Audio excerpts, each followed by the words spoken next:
Olá, irmãs queridas, muito boa tarde, bom dia, boa noite, não sei em que momento que você está me assistindo. Quero te convidar a pegar aí sua Bíblia, suas anotações, seu papel, sua caneta e vamos juntas, né? Continuar o nosso estudo da Epístola de Paulo a Tito. Bom, nesse momento aqui nós vamos concluir o capítulo 2.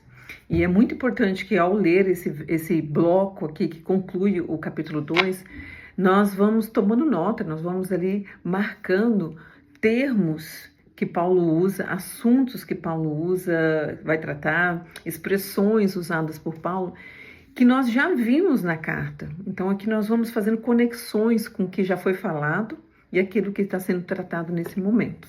Amém? Então, se você não leu ainda esse trecho, esse bloco, eu recomendo que você pare aqui, leia e depois você volta para a gente dar continuidade. Faça suas anotações e depois você volta para nós darmos continuidade. Amém?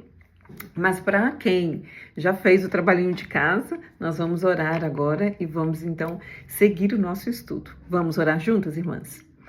Senhor Deus, Pai querido, amado, quero te agradecer, Deus, por esse momento, por essa oportunidade que nós temos de conhecer a Tua Palavra, de estarmos mais juntas do Senhor neste dia, neste momento.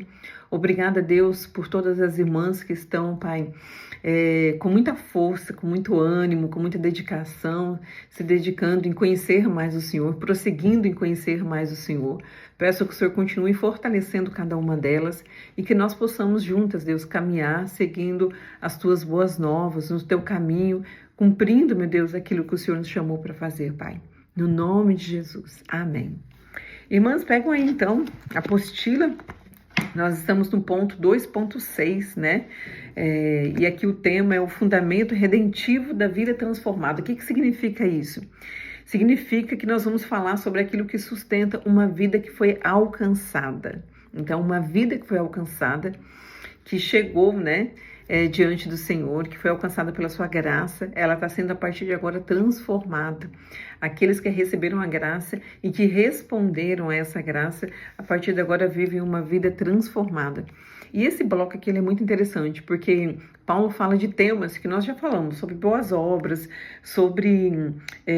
cadê? Deixa eu abrir aqui.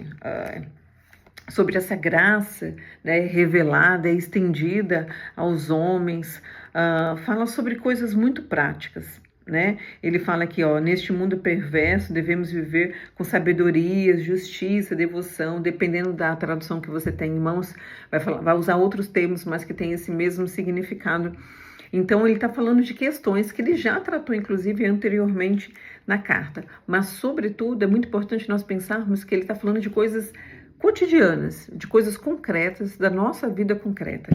Então, essa carta de Paulo a Tito, ela é muito prática para a nossa vida. Todo momento que nós vamos lendo, nós conseguimos nos perceber nessa carta. É muito, muito claro isso, né? Então, minhas irmãs, vamos lá, abram aí a apostila.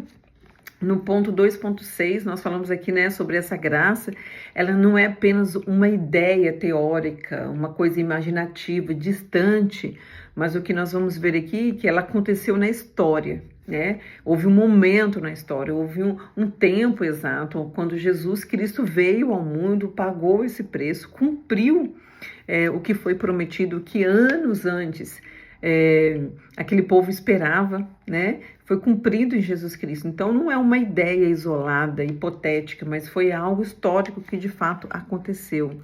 O que Deus realizou então em Cristo, Ele nos dá fundamento para nós vivermos uma vida transformada. Então aquilo que foi feito em Jesus, por isso que nós não temos condições de por nós mesmas sermos diferentes, sermos melhores, sermos transformados. Nós precisamos disso que foi feito lá na cruz por Jesus Cristo, porque isso que foi feito lá, a partir daquilo é que a nossa vida começa a ser ressignificada, né? Então a graça de Deus, ela se manifestou aqui logo que nós começamos esse bloco, fala que a graça de Deus se manifestou trazendo salvação a todos os homens. Isso não significa que todos serão salvos. O inferno é uma realidade que vai acontecer, né? Nem todos serão salvos, mas significa que, isso é uma parte muito bonita da história, né, da redenção. Significa que essa salvação, essa graça, essa misericórdia foi apresentada para todos os povos, está sendo apresentada para todos os povos, será apresentada para todos os povos. Isso não está limitado a etnias, a classes sociais, a idades, a gêneros.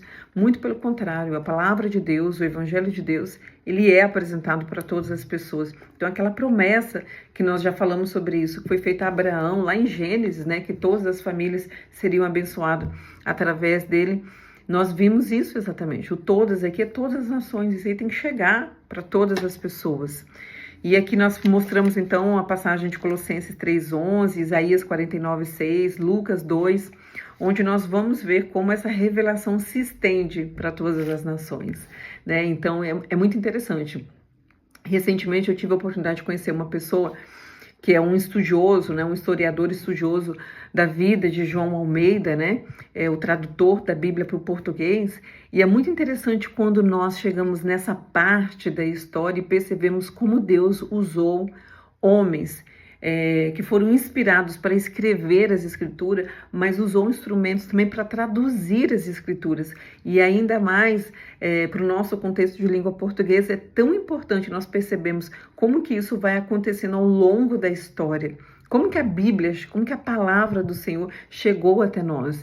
Foi necessário que homens escrevessem, que homens traduzissem isso, que homens pregassem a palavra, que homens ensinassem a palavra. É isso que nós estamos vendo aqui que aconteceu com Tito, com Paulo, né? Com o próprio João Ferreira de Almeida, que nós estamos falando aqui. E agora nós estamos aqui na igreja do nosso século, do nosso tempo, da nossa geração, tendo a oportunidade agora de aprender, porque esses homens fizeram um trabalho anterior a nós, e agora nós temos o trabalho de dar, né, fazer esse exercício de dar continuidade a esse trabalho de ensino, de pregação, de evangelismo, que é para todos nós, não é para um grupo específico, mas para todos nós. Então, essa função prática da graça, eu gosto de pensar muito na graça nesse aspecto concreto, porque às vezes nós pensamos na graça como algo muito distante, né? Parece que nós não conseguimos percebê-la concretamente na nossa vida. Mas a função prática da graça é algo que a graça ela não só salva, mas ela transforma a vida. Uma vida alcançada pela graça, ela é uma vida transformada. Aquela pessoa que eu era, eu não sou mais, agora eu estou num processo de mudança. Então é natural que as pessoas olhem para nós e percebam que nós estamos mudando, né? Que nós já não somos quem nós éramos. Se nós mentimos, nós estamos agora num processo de abandonar a mentira. Se nós fazíamos fofoca, agora nós estamos num processo de abandonar este lugar e sermos corrigidas, transformadas, confrontadas, inclusive, com o pecado, né? Então, essa graça, de forma prática, ela é uma graça que educa, é uma graça que disciplina, é uma graça que molda a nossa vida, né? Ela nos dá uma nova forma de viver. E aí, a vida cristã, ela é vivida no presente, à luz da redenção que já aconteceu em Cristo, mas também da esperança que nós falamos escatológica, que é a esperança dos últimos dias, que é a esperança da segunda vinda de Jesus, né? A esperança de quando nós vamos nos encontrar com o nosso Senhor e de fato vamos então dar fim, né, para esse tempo que nós vivemos aqui e passar a partir daí viver um novo tempo. Então, é quando o passado e o presente se encontram. É muito bonito nós pensarmos na graça nessa perspectiva, né? Que ela não é só algo do passado, que nos alcançou um dia da nossa vida, um tempo da nossa vida, a partir daí nós estamos sendo transformados. Mas não é só do passado, mas é algo do presente, porque ela está ainda mudando a nossa vida e ela aponta para uma esperança do futuro, a esperança escatológica. Amém, irmãs? Bom, então aqui na apostila nós temos um outro tema, né? Cristo é o centro dessa transformação. Cristo é o centro dessa transformação. Então, redenção e santificação, elas caminham juntas. Nós fomos salvos, né? E por conta dessa salvação, agora nós a temos nós desenvolvemos boas obras, né? A obra, ela não salva ninguém, mas ela é fruto de quem foi salvo. Então, se eu fui salva, se eu fui alcançada e agora eu tenho uma vida transformada, os meus frutos mostram isso. Eu não preciso me esforçar para parecer algo que eu não sou. Eu não preciso mentir, eu não preciso parecer que eu sou algo que eu não sou. Mas é algo que flui naturalmente. Eu não consigo, na verdade, ao contrário, eu não consigo esconder quem eu sou. Eu não consigo esconder o processo pelo qual eu estou passando. Eu não consigo esconder a transformação que eu estou sendo submetida, né? Através da graça do nosso Senhor. E aí, no ponto 2 aqui, fala sobre a autoridade pastoral, né? Ao ensino, ao serviço da doutrina, que aí é o verso 15, quando nós fechamos aqui o capítulo 2. E aqui é muito importante, porque nós vamos ver que é algo que deve ser vivido e ensinado na igreja, né? Essa autoridade a partir do que foi, né? Daquilo que aconteceu na vida dessa pessoa, na vida desse ministro, na vida da igreja, na vida de quem está à frente da liderança, né? No verso 15, Paulo fala assim, eu estou na linguagem NVT, se você tem outra linguagem aí, leia também nessa linguagem. É bom que nós tenhamos esse hábito de visitar outras linguagens, outras traduções, para que nós percebamos alguns detalhes que de repente nos fogem à mente no momento. Então diz assim, ensine essas coisas e encoraje os irmãos a praticá-las. Corrija-os com autoridade. Não deixe que ignorem o que você diz. Esse verso 15 ele é muito importante, porque Paulo fala sobre usa três verbos aqui que são muito importantes. Falar, exortar e repreender. Então não basta para o líder, né, para o ensino pastoral, a autoridade pastoral, falar. Ele tem que exortar, e exortar significa encorajar, chamar o povo à obediência, fidelidade na vida cristã. E quando necessário, é necessário que, é extremamente necessário, né, a repreensão, a correção dos erros e das incoerências morais que muitas vezes nós temos, irmãs. Nós precisamos aprender a nos submeter debaixo dessa autoridade, sabe? Entender que a repreensão é para nos trazer para o prumo, é para nos trazer para a linha, né? Nós, quando repreendemos o nosso filho, é porque nós queremos corrigi-lo para que ele volte ao estado que ele nunca deveria ter abandonado, né? Que é o estado de obediência, de retidão. Então, quando nós temos uma autoridade eclesiástica que nos corrige, que nos repreende, em vez de nós ficarmos buscando culpados, em vez de nós ficarmos tentando nos desviar daquela correção, é muito mais saudável e é claro de uma vida que está sendo transformada, de uma vida que foi alcançada pela graça, quando ela aceita, quando ela se submete a essa correção, a essa repreensão, entendendo que aquele homem, aquela pessoa, aquela mulher, enfim, a sua liderança, ela é de fato alguém usado por Deus para te trazer para esse lugar. Não é para te ofender, não é para te diminuir, não é porque ninguém é pior do que ninguém, não é porque ninguém é mais santo que ninguém, mas é porque é bíblico ele fazer isso, esse líder fazer isso. E se ele não fizer, aí sim ele vai estar errado. Então, essa autoridade, ela vem da palavra de Deus e não do poder pessoal. É uma autoridade espiritual fundamentada na palavra. E agora, então, para nós concluirmos esse capítulo 2, eu acho muito bonito nós pensarmos que o fundamento da vida transformada, dessa vida que Paulo vem falando desde o capítulo 1, é a graça de Deus em Cristo Jesus. O fundamento de uma vida transformada é a graça. Uma vida que foi alcançada pela graça, ela é transformada diariamente. Eu não consigo, eu não posso mais. Eu tenho que ser intencional, a mudança tem que acontecer na minha vida. Se eu falava demais, eu preciso falar menos. Se eu me porto mal, eu preciso me portar melhor. Sabe, enfim, os pecados que eu cometia antes, o comportamento que eu tinha antes, eu preciso abandonar para começar a ter uma nova identidade, né, transformada, ressignificada à luz das Escrituras. Então, aquela coisa que nós muitas vezes, inclusive, reproduzimos, né, aquele pensamento assim, eu sou assim. Se quiser gostar de mim, tem que gostar de mim desse jeito. Ah, porque o meu temperamento é tal temperamento. Desculpa, minhas irmãs. Eu não entendo muito de temperamento, sabe? Fleumático, sanguíneo. Eu não entendo muito sobre isso. Mas eu entendo que a Bíblia diz que nós devemos ser transformados. Então, independente do seu temperamento, ele tem que ser submetido às Escrituras. Independente do meu temperamento, sabe? De como eu sou. O que a Escritura diz como que eu tenho que ser? Ah, mas o meu perfil, ele é um perfil mandão, eu sou muito explosiva, eu sou muito autoritária. O que a Bíblia diz sobre a mulher? Como que nós devemos ser? Então, o meu temperamento, ele é assim, ele é dominador. O que a Bíblia diz sobre a mulher dominadora? Sobre como nós devemos ser? Nós temos que tomar muito cuidado com conceitos contemporâneos em que muitas vezes não combinam com as Escrituras. Eu posso até ter nascido assim, né? Eu nasci sob pecado, mas quando a graça me alcançou, eu preciso submeter esse meu comportamento, esse meu temperamento às Escrituras. E a partir daí, aceitar a transformação que a graça do Senhor quer fazer na minha vida. Amém? Então, em resumo, Deus nos salvou e Ele nos transforma todos os dias. E Ele nos chama a viver essa transformação de forma prática, guiando e sendo guiados dentro da comunidade da fé. E a comunidade da fé é um lugar muito importante para que nós venhamos a crescer, sabe? Nós crescemos fora do meio eclesiástico de uma maneira e dentro da igreja nós crescemos de uma outra maneira. Nós precisamos dessa comunidade para nós crescermos.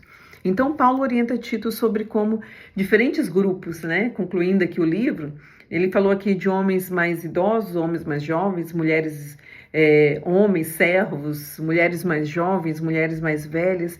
Então, nós falamos muito aqui nesse capítulo 2 sobre a vida prática, dentro e fora da igreja. E Paulo enfatiza que toda vida transformada tem um fundamento teológico e redentivo. Toda vida transformada, minha irmã, ela tem um fundamento em Cristo.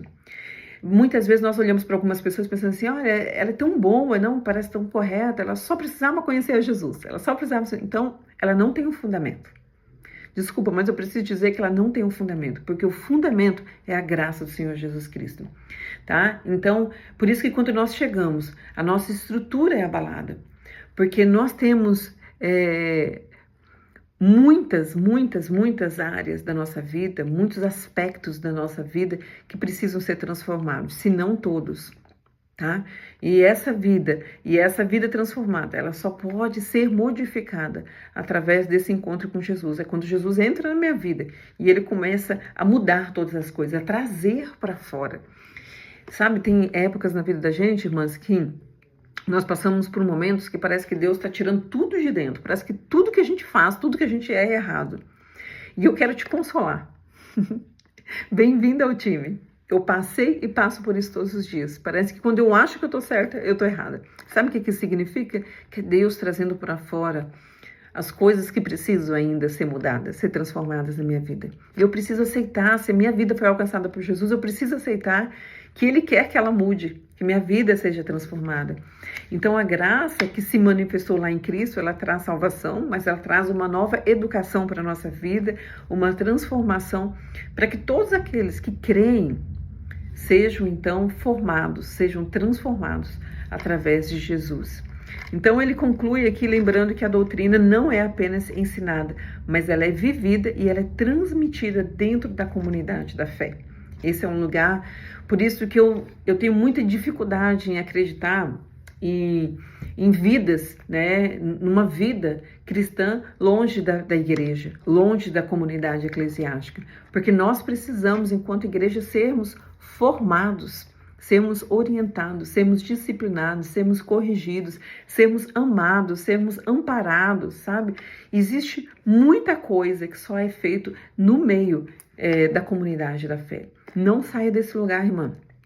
Se você está tendo dificuldade em conviver com seus irmãos da fé, em conviver com a igreja, coloque isso diante do Senhor, procure um irmão, uma irmã mais madura na fé, de repente alguém da sua confiança que possa te aconselhar e caminhar com você, mas não se afaste da comunidade da fé, porque essa comunidade ela é muito importante para a nossa força, para o nosso crescimento, para o nosso fortalecimento, para a nossa sabedoria. Enfim, eu creio mesmo, de fato, que Deus nos transforma dentro dentro e fora da igreja.